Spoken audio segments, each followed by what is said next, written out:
नमस्कार दोस्तों, मैथिली पाठशाला में मैं आकाश आप सभी का स्वागत करता हूं। दोस्तों, मैथिली पाठशाला में आज जो हम जानेंगे जिस पर्व के बारे में वो है चौड़चन।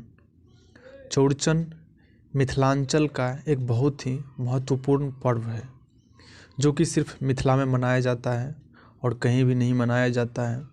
और इस पर्व का मिथिला में बहुत ही महत्वपूर्ण स्थान है। तो इस पर्व के बारे में हम लोग जानेंगे, क्या विधि है इसका, कब मनाया जाता है, किस तरह से मनाया जाता है। तो आइए शुरू करते हैं।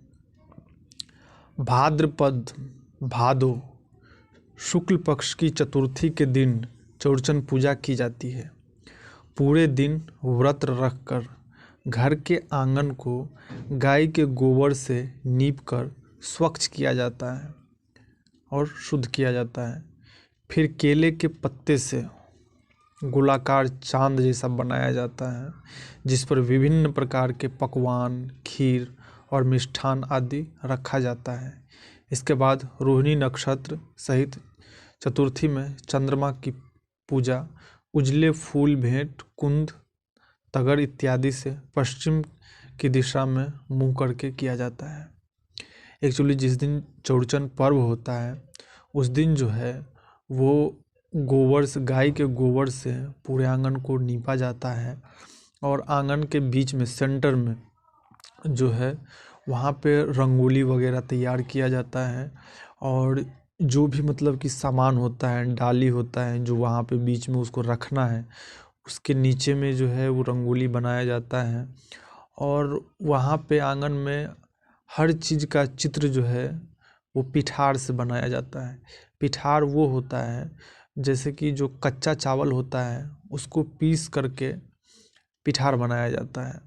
तो उससे जो है वो चित्र बनाया जाता है। घर में जो भी सामान रहता है, कुल्हाड़ी, कुदाल, खुरपी, बर्तन, झाड़ू, नौकरानी, लेडीज, जेंट्स, पकवान, हर चीज़ का जो है वो चित्र बहुत ही अच्छे से तैयार किया जाता है। जो घर की औरतें रहती है, लड़कियां होती है, वो तैयार करती है। आप सभी को पता है लड़कियां इस सब मामले में काफ़ी जो है वो टैलेंटेड होती है, काफ़ी कला होती है उन लोगों के पास में। और मिथिला में तो जो मिथिला की जो लड़कियां होती है वो तो समझ लीजिए पेट से ही ये सब सीख के आती है। भाई इतना अच्छा अच्छा फूल, इतना अच्छा अच्छा चित्र कैसे बना लेती है, मैं भी स्तब्ध रह जाता हूँ। और मिथिला तो वैसे भी आपको पता है कि पेंटिंग के मामले में पूरे विश्व में विख्यात है। तो उस पर्व में भी जो है वो हर सामान का, घर में जितने भी डोमेस्टिक चीज़ें होती है सारे चीज़ का जो है चित्र बनाया जाता है। जैसे चम्मच हो गया, गिलास हो गया, बाटी हो गया, कटोरा हो गया, लोहिया हो गया, बाल्टी हो गया, कुदाल हो गया, टेंगारी हो गया, खुरपी हो गया, ठीक है, नौकरानी हो गया, झाड़ू हो गया। नौकरानी का चित्र बनाया जाता है, एक हाथ में वो झाड़ू पकड़े रहती है, ठीक है। और एक जेंट्स का, एक लेडीज़ का, ये सारा चित्र बनाया जाता है। वहाँ पे सारे जो भी मतलब कि फल होते हैं, जो भी पकवान बना जाता है उस दिन सारे को आंगन में पसारा जाता है शाम के समय में। और उस दिन मतलब चौड़चन के समय में, जब जैसे आज चौड़चन होने वाला है, आप मार्केट जाएंगे कोई भी फल वगैरह खरीदने के लिए, तो एक खीरा जो होता है, नॉर्मली जो खीरा आप एक खीरा अगर लेते हैं तो 2 रुपये 4 रुपये में देता है, उस रोज़ खीरा का कीमत इतना ज़्यादा बढ़ जाता है कि वही खीरा जो 2-4 रुपये में मिलता है नॉर्मल डेज में, वो खीरा आपको 40 रुपये, 50 रुपये, 60 रुपये मिलता है मार्केट में।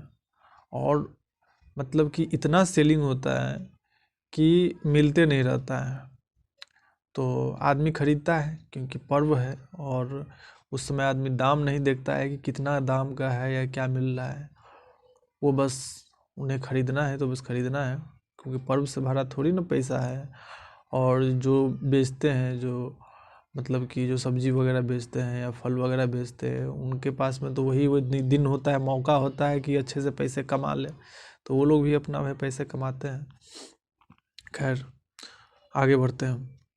उसके बाद शाम में फिर परिवार के जितने भी सदस्य हैं उतनी संख्या में पकवान युक्त डाली और दही के बर्तन को साफ किए गए स्थान पर रखा जाता है केला, दीप, लावन, लावन एक प्रकार की माटी का बर्तन है, आदि को भी इस स्थान पे रखा जाता है।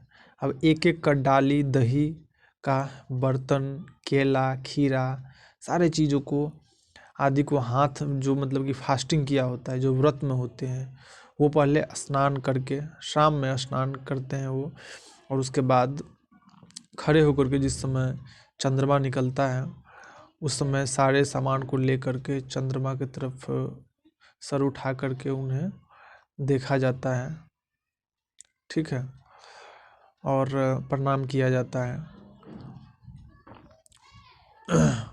और एक मंत्र का जो है वो उच्चारण किया जाता है।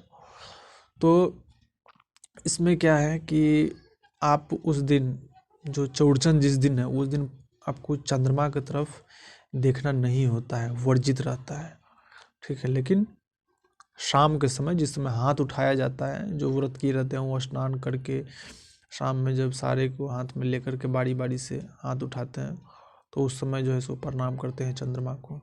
इसकी कथा कुछ इस प्रकार है, जो मैं आपको कहता हूँ कि स्कंद पुराण के अनुसार एक बार भगवान श्री कृष्ण को चतुर्थी के चांद देखने पर झूठा कलंक लगा था। बताया ना, उस दिन चांद को देखना वर्जित होता है, इसलिए क्योंकि जो चतुर्थी के दिन अगर आप चांद को देखते हैं, ठीक है, तो उस दिन आप पे कलंक लग जाता है, इस वजह से चांद को देखना वर्जित होता है। तो जब चतुर्थी के दिन भगवान श्री कृष्ण ने देखा तो उन पे कलंक लग गया, झूठा कलंक लग गया था, परंतु भगवान श्री कृष्ण ने एक मंत्र का उच्चारण किया था और इस मंत्र से, दोष से मुक्त हो गया था।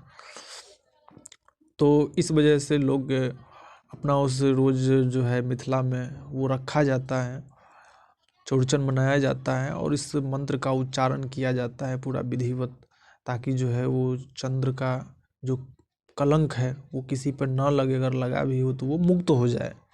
क्योंकि अगर किसी ने चंद्रमा देखा होगा तो, क्योंकि निश्चित है कि चंद्रमा को अगर देखेंगे उस रोज़ तो आप पे कलंक लगता है, ठीक है।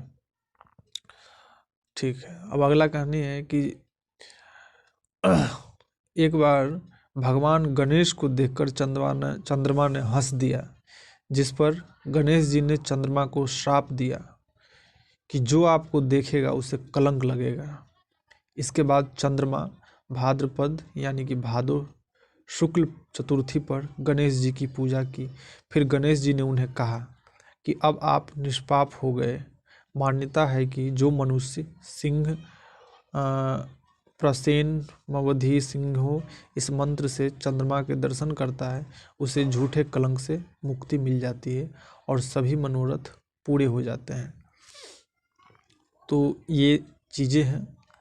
और इस दिन जो है सो जब जो मतलब कि व्रत की होती है, जब चंद्रमा को हर सारे चीज़ को दिखा करके बारी बारी से टोकरी लेकर के जो दिखाते हैं और प्रणाम करते हैं, जब ये कार्यक्रम पूरा होता है उसके बाद फिर घर के जितने भी मेंबर होते हैं वो सारे मेंबर जो व्रतधारी होता है उसको प्रणाम करते हैं और उनसे आशीर्वाद लेते हैं।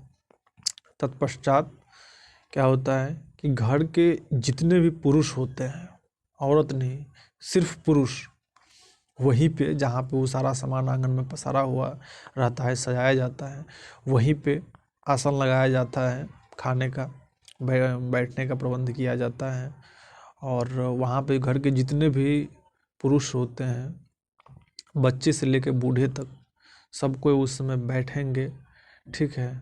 और केले के पत्ते उनके सामने रखा जाएगा, उस पे पूरी, खीर, सब्जी, केला, सेब, संतरा, मतलब जितने भी पकवान होते हैं, बना होता है उस दिन, सारा चीज़ जो है सो उनको दिया जाता है, फिर उनको खिलाया जाता है अच्छे से और वो खाते हैं।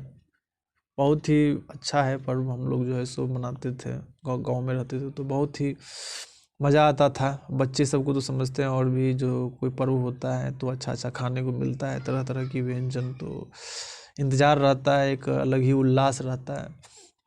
फिर हम लोग जो है सो अच्छे से खा पी लिए, उसके बाद फिर सारी स्त्री खाएंगी, यानी कि जो औरतें होती है, सारे मर्द के खा लेने के बाद फिर वो लोग बैठेंगे और अपना जो है वो खाएंगे। तो इस तरह से होता है चौड़चन पर्व मिथिला का, जो कि बहुत ही महत्वपूर्ण है और प्रसिद्ध है मिथिला में। तो इसकी जानकारी होना आपके लिए आवश्यक था। और अब जो हम अगले पर्व के बारे में बात करेंगे, मिथिला का एक और पर्व है जिसे हम सामा चकेवा के नाम से जानते हैं। सामा चकेवा जो होता है ये आपको एक भाई बहन का त्योहार है, जो ये भी सिर्फ आपको मिथिलांचल में ही मनाया जाता है। तो मैं सामा चकेवा के बारे में नेक्स्ट वीडियो में आपको बताऊंगा, ठीक है। तो आप इसी तरह से वीडियो सारा देखते रहें, और लेसन जो आप मैथिली सीख रहे हैं वो भी आप सीखते रहेंगे, उस पर भी मैं वीडियो डालते रहूँगा लेसन का। साथ में हम आपको मिथिला का पर्व भी बता रहा हूँ, ताकि आप मिथिला को अच्छी तरह से आप समझें, मैथिली से आपका एक मैथिली को समझें, मिथिला को समझें, ठीक है। और एक आपका अलग अटैचमेंट होगा मैथिली, तो आप सीख ही जाएंगे। बाकी इन सब की जानकारी आपके लिए आवश्यक है। तो आज के लिए बस इतना ही। मैं आकाश आप सबसे विदा चाहूँगा। शुक्रिया। और हाँ, चैनल को लाइक, कमेंट्स और सब्सक्राइब करना तो बिल्कुल भी नहीं भूलिएगा। अगर आप नए विजिटर हैं तो सब्सक्राइब करना मत भूलिएगा, जान लीजिए। और दूसरी बात, जो सब्सक्राइब ऑलरेडी किए हुए हैं भैया जी, वीडियो को देखते हैं तो लाइक भी किया कीजिए और कमेंट्स भी किया कीजिए कि आपको वीडियो कैसा लगा, और आप किस तरह का वीडियो चाहते हैं, कौन सा पार्ट आपको अच्छा लगा, किस तरह का और वीडियो आप मुझसे चाहते हैं कि मैं उस टॉपिक पे बनाऊं, उस चीज़ पे बनाऊं। तो मेरे लिए आसान होगा अगर आप लोगों का सपोर्ट रहेगा। तो चलिए विदा लेते हैं, आज के लिए बस इतना है।